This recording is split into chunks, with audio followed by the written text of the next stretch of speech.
Communication's everything. It's everything across everything that we do inside of this company. It's so vital for us to be able to impact not just 100 school owners right now, but 1,000 school and academy owners. Hey guys, this video, we are diving into communication. Now, the video you're about to watch was actually taken from a all-staff meeting that I had with my entire company, Seven Figure Dojo. We help school and academy owners scale profitably to 6 and 7 figures. So I was talking specifically about communication and why it's so important. And a lot of times as you scale, this can be one of the most challenging things, is to keep your team on pace and communicating correctly. So enjoy this behind the scenes look at Seven Figure Dojo. Let's do this. Hello, hello. Good to see you guys. As you're coming in, go ahead and drop some wins in the chat for me. I want to be hearing what you are winning at inside of 7FD. A ton of people coming in right now. So a win is anything that you feel like is working, anything that's moving forward within the business. That's what I want you to go ahead. I want you to drop in there. We have a ton of people coming in right now. So teamwork has helped keep Mr. Mathers as a client. Oops, I love it. Closed Allen today for launch. Yeah. All right. Keep it coming. Keep typing in those wins. As you guys are dropping that stuff in, what we're talking about today is all about communication. Communication to our team, communication to our client, communication just in general. And I want to give you guys an example that I think is a super powerful example of what communication is all about and how it's very easy to miscommunicate or to set expectations that are not going to be something that you can fulfill upon, or something that somebody else on the team might have an expectation and you go, man, I just don't know if I can do that, right? And so I'm going to give you guys a phrase, and I'm going to say this phrase a couple of different ways today. Actually, I'm going to type this phrase in first. Now, here's what I'm going to do, okay? Listen to me this time. You read the phrase, now listen to me. I didn't say he hit his wife. I didn't say he hit his wife. I didn't say he hit his wife. I didn't say he hit his wife. I didn't say he hit his wife. I didn't say he hit his wife. I didn't say he hit his wife. How many different stories did you just get from that one sentence? 7. A bunch, right? It's one sentence, and it was kind of a shocking sentence. So all of you went to your own, like, your spot in your minds, right? You all went there right away. But you understand how, even though I wrote it, the context of the situation was completely different aside from how I wrote it, right? Who is this guy? Let me at him.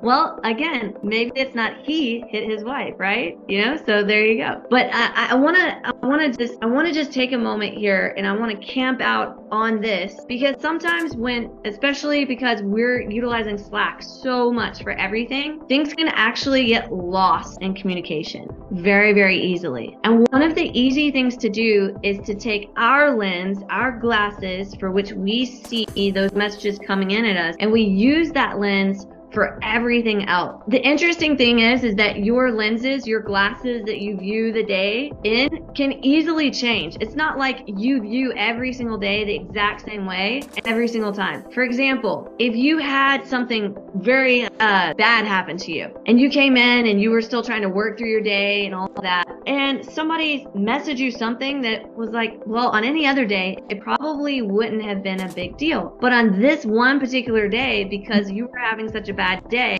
it really made you feel worse, or it made you feel agitated, or it made you feel a different way, because the way in which you're viewing the rest of your day is based on the emotions that you're viewing your day in. Thumbs up if this is making sense to you guys. Okay, great.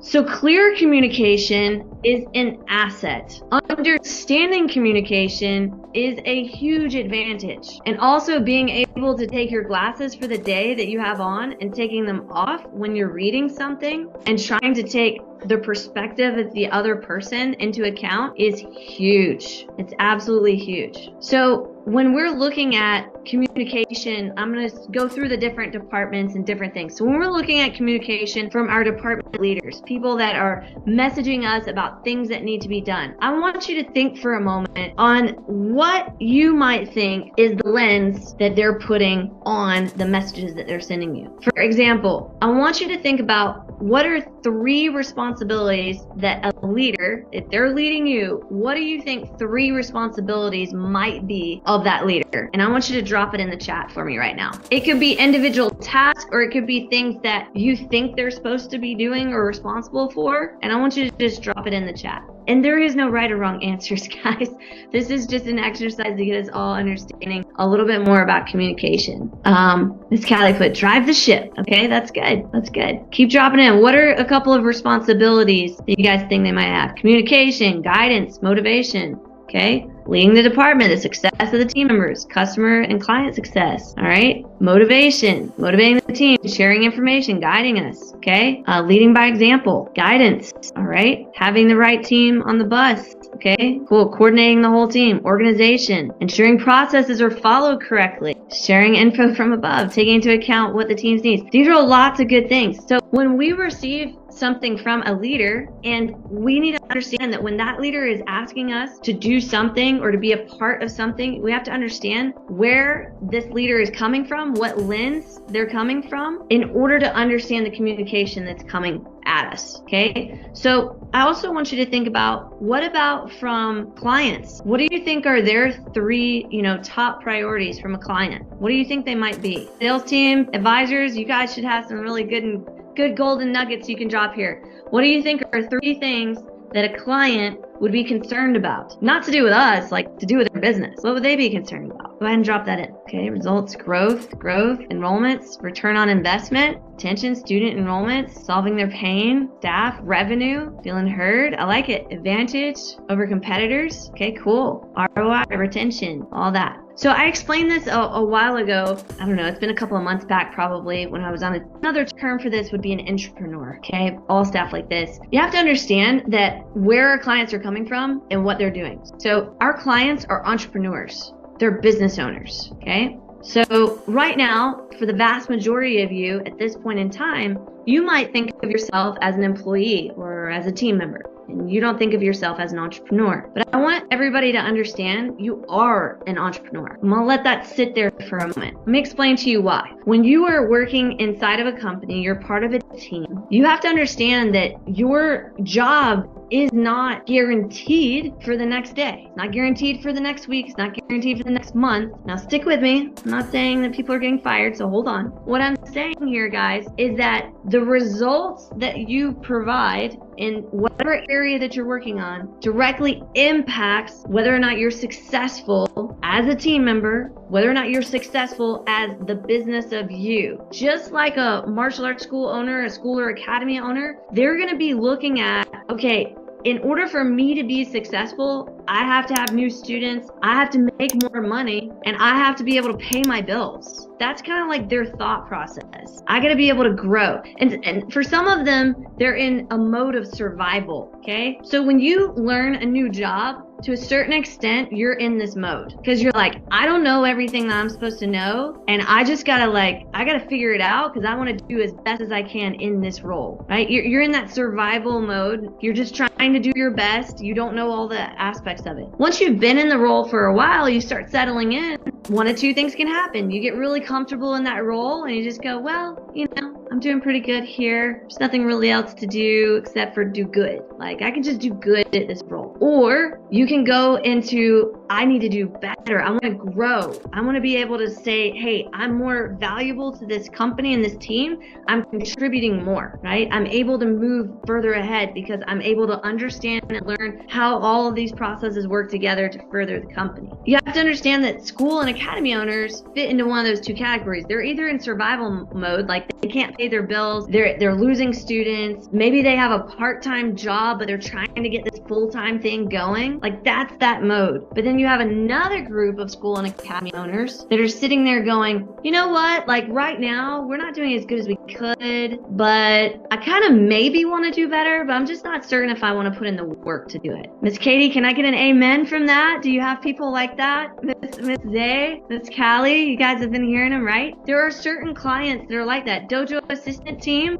have you ever felt like that? Raise your hand. If you felt like that communicating, like this person's just not communicating back to me, they're kind of lazy, I don't know what's going on. Yeah, it's because they're comfortable. They're just comfortable. So as much as you might get frustrated with people that are comfortable, I want you to also think about yourself too. Are you comfortable? Are you growing? Or are you not growing? What would it take for a coach to coach this person out of their comfort zone, right? So for Miss Katie or me or anybody else to coach people out of their comfort zone, I'm going to give you two examples of client types. I'm not going to name names here, but client types that I've had conversations with that I've had to use different things with, right?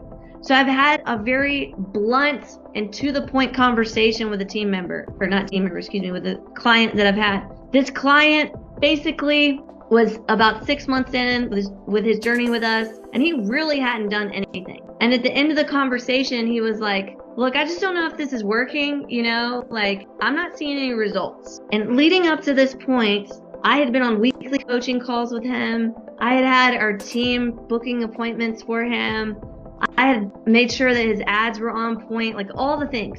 He still wasn't growing, still wasn't enrolling anybody. And then at that conversation, he said, yeah, I just don't know if this is working. Like, we probably just need to. And at that point in time, I had to remind him of who he's supposed to be. Because you see, this client in particular had gone through a really traumatic personal experience in his life. And he was basically starting over in his personal life. And I understand how traumatic that could be. He was very down on himself. And so I kind of felt like maybe I couldn't say what I wanted to say, but you know what? This was the moment, because either he was going to cancel and he was going to keep going down this path, or I was going to hold his feet to the fire and I was going to make sure I told him, hey, who you're supposed to be. And so I told him, I said, sir, listen to me. What happened to the person that you were before? I didn't know you before, but from the person that you told me about who you used to be, you're not that person right now. And you have two choices right now in this moment. And it doesn't have to do with me at all. It has to do with you. And the choice is, you can either stay in this spot where you are deciding that you're going to live your life in a defeated state, or you're going to be the person that I think you are. And you're going to be the person who's going to go ahead, put your feet on the ground, and start actually working to make this thing work for you and your kid. But I can't do anything about it. You have to do it. I can be here to support you. I can be here to coach you, but ultimately it's your decision. And if you choose not to continue working with us, I understand 110%. But if you do choose to work with us, I'm no longer going to accept your excuses. So you've got to get it done. He sat there for a moment and he went, you're right, let's do this. And he's been a client for a couple of years now already. My point is that you have to be able to understand that if you're in that comfortable state, if you're in that state of like, I don't know if there's going to be, anything else. I'll do okay. I'll just stay here. That's not acceptable to the 7FD team, because there's other people that are right beside you who are clawing and climbing up the ladder of success, while some people might just be content to just hang out at the bottom of the ladder. And the other thing that we have to understand is that people actually aren't hanging at the bottom of the ladder, like with their feet on solid ground. I want you to imagine this. There's a ladder on the side of a mountain. We're all climbing the ladder on the side of the mountain. Each of us has a line connected to that mountain, and each of us also have a line connected to each other for safety purposes. If we have somebody that's at the bottom of the ladder that's just hanging there, do you think that that's going to cause more weight on everybody else who's also climbing up the ladder? You guarantee it's going to be that way.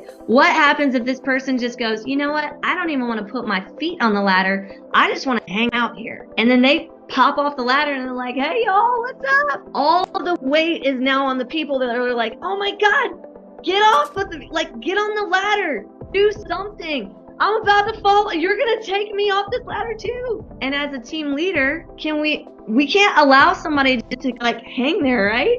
That's not going to work. It could cause the whole entire team to fall. And so that's why everybody that's here has to be in that growth stage. The other thing that I want you to understand is that the conversations we have with clients, remember I was telling you earlier, I had that conversation, but the other conversation is the other flip side. It's actually having a conversation with somebody and saying, hey, which I've also had this conversation before. Hey, what are your goals? Where do you want to be? Okay, I want to do this. I want to do that.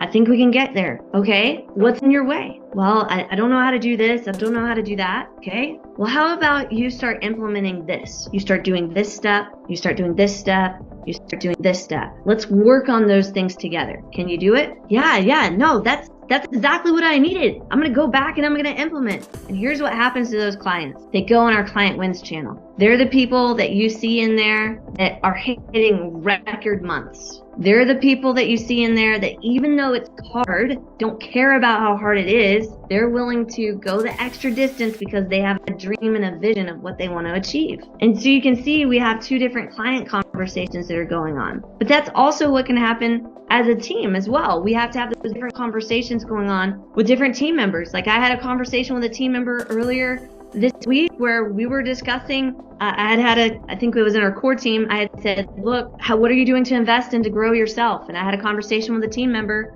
and I said, you need to go find some stuff because I'm willing to help you. If you go find some stuff, I'm willing to invest in you to grow you in this role. I will help pay for it so I can help grow you in this role. But you gotta go and you gotta go find some stuff, right? And in that case, this team member is ready to grow and expand, right? I'm willing to do that because I see that. And you have to understand that we're willing to do that as team leaders, as the captains of the ship and the co-captain, me and Miss Erica, are willing to do that for you guys. We want to help you grow. We want to help you get up higher in that ladder of success. That's our ultimate goal. But communication has to occur. And when that communication is occurring, you got to remember the goggles that person is communicating with. And if we're communicating back and forth, one of the things that I would really want us to make sure that we're clear on is when we're using Slack, I want you to write down these two things. I want you to write down, assume the person knows nothing. Assume the person knows nothing. Because sometimes we try to have conversations with people and we tag them in things and they're like, what happened? What?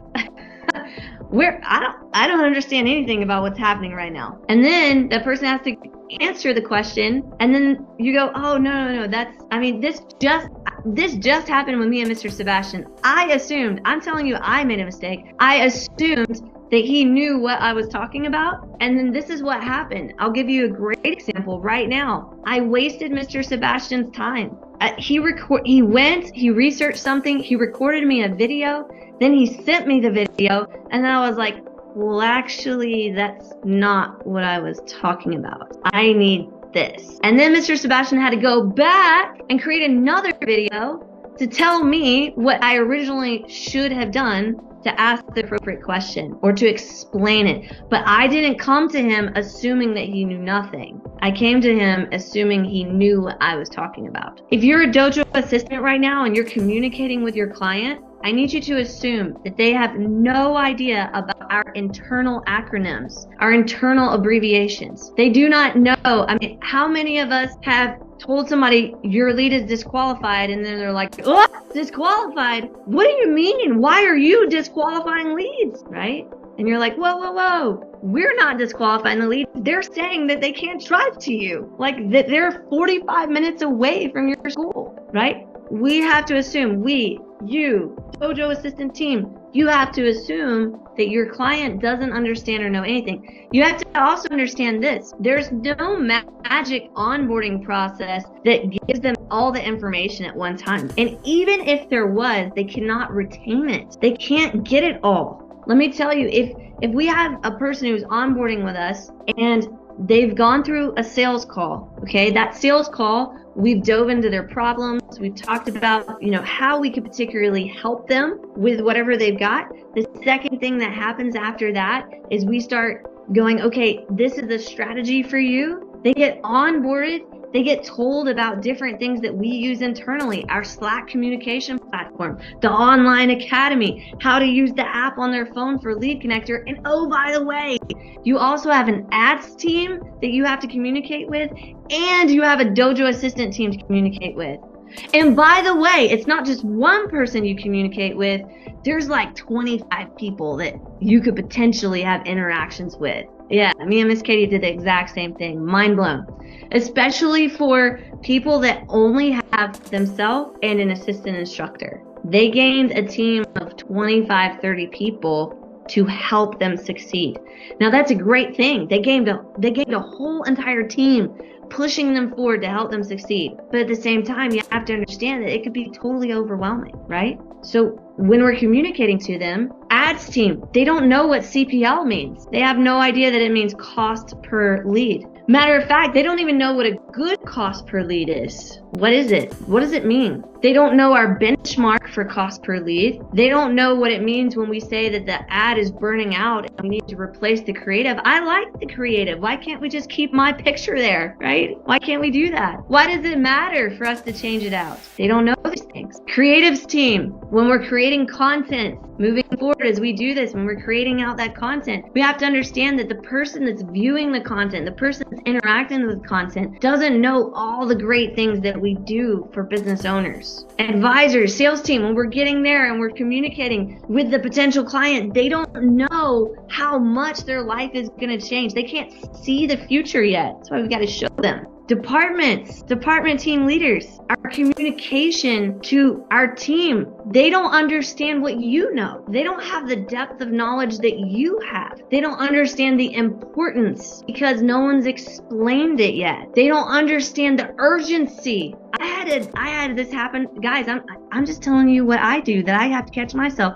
I asked Miss Hadia today, hey, Miss Hadia, could you get these files uploaded for me? I know you're busy, but could you get these files uploaded for me today? And her response was something that we've established before, which is, how soon do you need it? You know, would it be okay with you if I got this by the end of the day? And for me, I was like ecstatic. I was like, that would be awesome as by the end of the day. Like, I didn't even expect it to be done by the end of the day, but you see what just happened there? I didn't clearly communicate to her when I needed it done by. And so for her, she might have been, which she didn't do, she just messaged me, but she might have been like, oh my God, I gotta drop everything right now because Miss Jennifer wants this. And let me just tell you that we've learned from experience working together that she should not do that, because there's been moments in the past where I know that she did do that, and we've communicated, hey, look, it's okay. Like, just let me know what you're working on so we can prioritize the time. So if you're a leader, you need to be able to understand, you've got to talk to them about importance and urgency, that things need to be done. You've got to understand overall what other priorities. Sometimes as leaders, we forget that our team members are busy doing the things that we ask them to do. And we have to go, hey, what are you working on right now? Team,